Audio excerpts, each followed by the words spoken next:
Israel से एक सनसनीखेज खबर आई है जिसने पूरी दुनिया को हिला दिया है। युद्ध के धुएं, मिसाइलों की गूंज और ईरान संग बढ़ते तनाव के बीच इजराइल के प्रधानमंत्री बेंजामिन नेतन्याहू अचानक अस्पताल पहुंच गए। जेरूसलम में इलाज के नाम पर भर्ती हुए नेतन्याहू को लेकर अब दुनिया भर में सवालों का तूफान उठ खड़ा हुआ है। क्या नेतन्याहू बीमार हैं? क्या नेतन्याहू पर कोई बड़ा हमला हुआ है? क्या वो घायल हैं? क्योंकि दावा किया जा रहा है कि यह सिर्फ मेडिकल ट्रीटमेंट नहीं है, बल्कि पर्दे के पीछे कोई बड़ा राज छिपा है। क्योंकि एक तरफ तो खबर यह आ रही है कि बेंजामिन नेतन्याहू हॉस्पिटल में बेड पर पड़े हैं, तो दूसरी ओर यह भी खबर आ रही है कि दुश्मनों पर हमलों की रफ्तार इजराइल ने और तेज कर दी है। लेबनान से लेकर बेरूत तक इजरायली फाइटर जेट्स आग बरसा रहे हैं। हिजबुल्लाह के ठिकाने तबाह हो रहे हैं। ईरान को लेकर इजराइल आग बबूला है और कहा जा रहा है कि ईरान पर सबसे ज्यादा हमले होंगे। नेतन्याहू खुलकर कह रहे हैं हमला रुकेगा नहीं और तेज होगा। बीमारी, सर्जरी, पेसमेकर, कैंसर और अब अस्पताल, लेकिन नेतन्याहू की जंग थम नहीं रही है।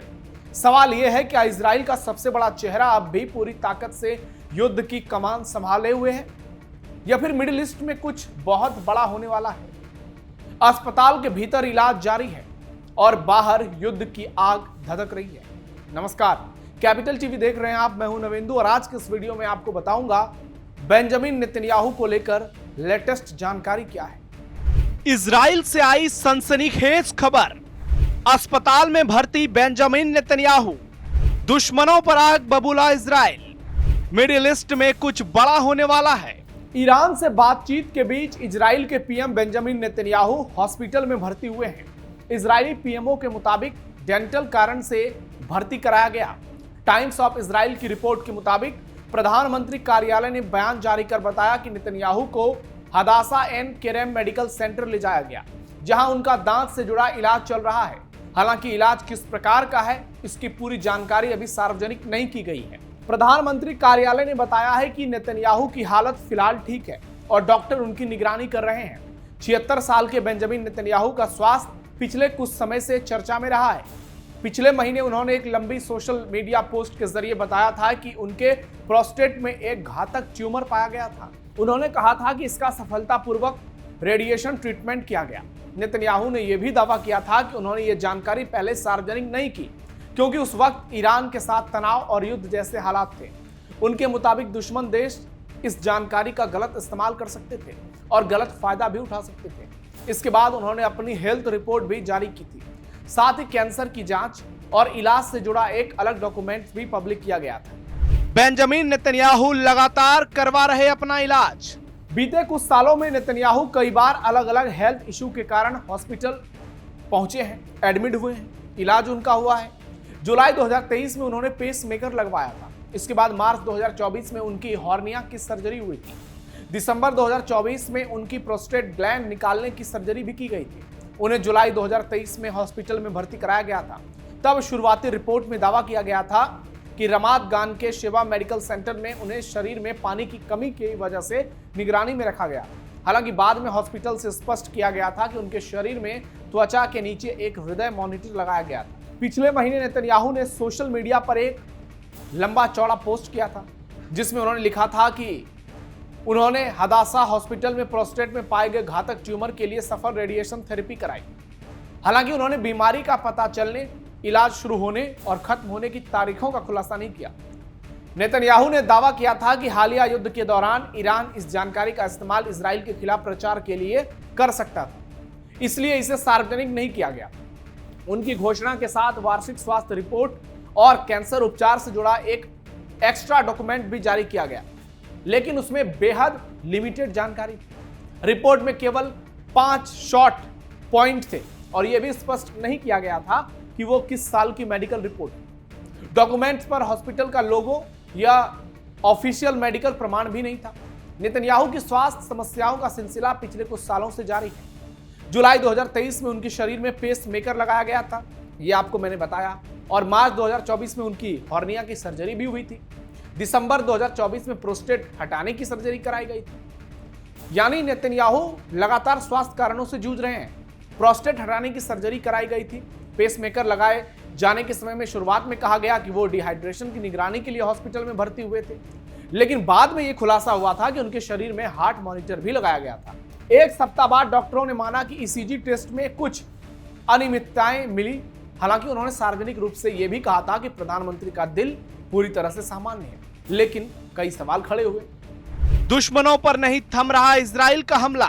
एक तरफ तो नेतन्याहू की बीमारी को लेकर जानकारी आ रही है, दूसरी तरफ इजराइल फिर से धमाके कर रहा है। इजराइल की एयरफोर्स ने सोमवार को लेबनान में पूर्वी बेका घाटी समेत हिजबुल्लाह से जुड़े ठिकानों को निशाना बनाया। इससे पहले इजराइल के पीएम बेंजामिन नेतन्याहू ने लेबनानी आतंकी समूहों पर हमले और तेज करने का संकल्प लिया। हिजबुल्लाह ने हाल के हफ्तों में उत्तरी इजराइल में इजरायली सेना पर फाइबर ऑप्टिक ड्रोन से हमले किए। फाइबर ऑप्टिक ड्रोन का इस्तेमाल यूक्रेन युद्ध में बड़े पैमाने पर किया गया था। बेंजामिन नेतन्याहू ने सोमवार को सोशल मीडिया पर पोस्ट की एक वीडियो में कहा था, हम उन पर हमला करेंगे। ये सच है कि वो हम पर फाइबर ऑप्टिक ड्रोन से हमला कर रहे हैं। हमारी स्पेशल टीम इस पर काम कर रही है और हम इसका भी हल निकाल देंगे। नेतन्याहू ने कहा था कि अब हमें अपने हमलों को और तेज करने की जरूरत है और हम उन पर जोरदार प्रहार करेंगे। इजरायली हमले में बेरूत को भयंकर नुकसान। लेबनान की नेशनल न्यूज एजेंसी ने कहा है कि नेतन्याहू के बयान के बाद कुछ लोगों ने बेरूत के दक्षिणी उपनगरों को छोड़ना शुरू कर दिया है। इन जगहों पर हिजबुल्लाह की मजबूत मौजूदगी है। न्यूज एजेंसी के मुताबिक सोमवार रात को बेका इलाके के पूर्वी शहर मशघारा पर कई हवाई हमले हुए। इस बीच हिजबुल्लाह ने कहा कि उसने दिल में पहले 8 हमले किए, जिनमें उत्तरी इजराइल के मिसगांव अम में इजरायली सैनिकों पर किया गया ड्रोन हमला भी शामिल है। अमेरिका की मध्यस्थता में दोनों देशों के बीच 17 अप्रैल से सीजफायर लागू है, लेकिन इसके बावजूद इजराइल और हिजबुल्लाह के बीच आए दिन हमले हो रहे हैं। लेबनान और इजराइल के सैन्य ऑफिसर शुक्रवार को पेंटागन में सीजफायर पर चर्चा करने के लिए फिर से मिलेंगे। इजराइल और अमेरिका की कोशिश हिजबुल्लाह को हथियार विहीन करने की है। पिछले महीने लेबनान और इजराइल ने 3 दशकों से अधिक वक्त के बाद पहली बार सीधी बातचीत शुरू की। इजराइल और हिजबुल्लाह के बीच इस बार लड़ाई 2 मार्च को शुरू हुई थी। तब हिजबुल्लाह ने इजराइल के उत्तरी इलाके में जमकर रॉकेट दागे थे। इससे 2 दिन पहले अमेरिका और इजराइल ने ईरान पर हमले शुरू किए थे। लेबनान के स्वास्थ्य मंत्री के मुताबिक हालिया लड़ाई में 3000 से अधिक लोग मारे गए हैं। आप इससे समझिए कि इजराइल के हमले कितने घातक होते हैं। इजराइल लगातार हिजबुल्लाह पर बम बरसा रहा है और उसने अपने इरादे स्पष्ट कर दिए हैं। और अब तो बारी ईरान की है, क्योंकि जिस तरीके से हिजबुल्लाह मान नहीं रहा है, इजराइल के दुश्मन देश मान नहीं रहे हैं, लग रहा है कि नेतन्याहू इस बार कुछ बड़ा करने वाले हैं। और इस लड़ाई में वो ईरान को छोड़ने वाले नहीं है, क्योंकि उनका कहना है कि ईरान ही असली जंग का दुश्मन है और फिलहाल अमेरिका और ईरान के बीच जंग चल रहा है। ऐसे में देखना यह होगा कि यह जंग थमता कब है, क्योंकि अमेरिका अपने अलग ही तेवर दिखा रहा है और दूसरी तरफ ईरान की कहानी सबसे अलग है। इसके वजह से पूरे विश्व में संकट छाया हुआ है, लेकिन मिडिल ईस्ट का तनाव घटता हुआ नजर नहीं आ रहा है। एक और इजराइल, एक और अमेरिका, एक और ईरान और बीच में होते बड़े बड़े हमले। इजराइल के पीएम बेंजामिन नेतन्याहू का स्वास्थ्य जैसा भी हो, इजराइल अगर घायल है तो वो और घातक है और इजराइल अपने दुश्मनों को छोड़ता नहीं है। हमने कई ऐसे उदाहरण देखे हैं जब इजराइल घर में घुसकर दुश्मनों को ठोकता है और बेंजामिन नेतन्याहू, जिनको कि मिडिल ईस्ट का शेर कहा जाता है, वो अगर वापस आते हैं तो ये तय मानकर चलिए कि और ज्यादा घातक होकर वापस आएंगे और इजराइल के दुश्मनों को छोड़ने वाले नहीं हैं।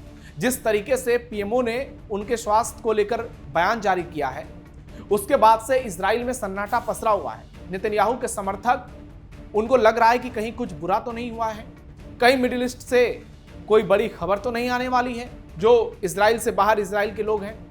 और पूरी दुनिया में नेतन्याहू के जो समर्थक हैं वो इस बात को सोच रहे हैं कि कहीं नेतन्याहू के साथ कुछ बुरा तो नहीं हुआ है, क्योंकि इजराइल शायद कुछ छुपा रहा हो।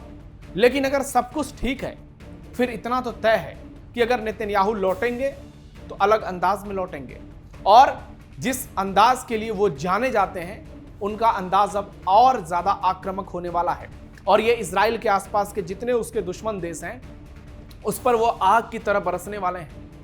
हालांकि इजराइल ने ये तो क्लियर कर दिया है कि जो भी देश इजराइल पर हमला करेगा, इजराइल अब उसको किसी हाल में छोड़ेगा नहीं, चाहे वो उसके पड़ोसी मुल्क हो या फिर वो पाकिस्तान जैसा देश हो। ईरान युद्ध के बीच में जिस तरीके से इजराइल को लेकर खबरें आई और अमेरिका इस बीच में कूदा, उसके बाद सबसे ज्यादा सवाल इजराइल पर किए गए कि इजराइल की वजह से यह युद्ध हुआ। अब देखना यह होगा कि इजराइल क्या इस युद्ध को निर्णायक मोड़ पर ले जाता है, क्योंकि फिलहाल तो युद्ध अमेरिका बनाम ईरान हो गया है, लेकिन आगे चलकर ये इजराइल बनाम ईरान उसका पार्ट 2 साफ तौर पर दिखा सकता है। आपकी राय क्या है कमेंट बॉक्स में जरूर बताइए। हमारे इस वीडियो को लाइक कीजिए, शेयर कीजिए, ज्यादा से ज्यादा चैनल को सब्सक्राइब कीजिए। फिलहाल के लिए इतना ही, धन्यवाद।